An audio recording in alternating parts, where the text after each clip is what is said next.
far now? Ijele. I think I define your boy since where you dey now?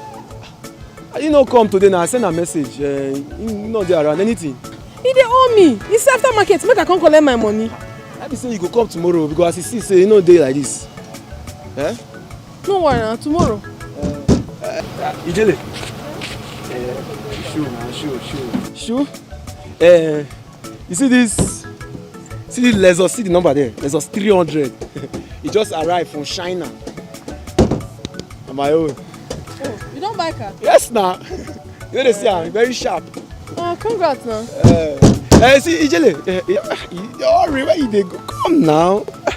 You see, see, I don't understand. See, today they very stressful. I understand. I know they get myself. I want to go arrange my fish and my I just want to make we be friends. Make we be friends. Now, what are they will find with that now?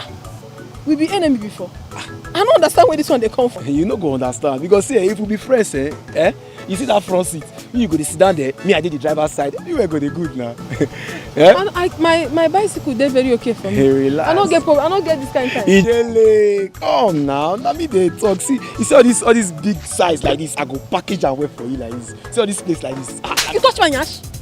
You just stop. You crazy.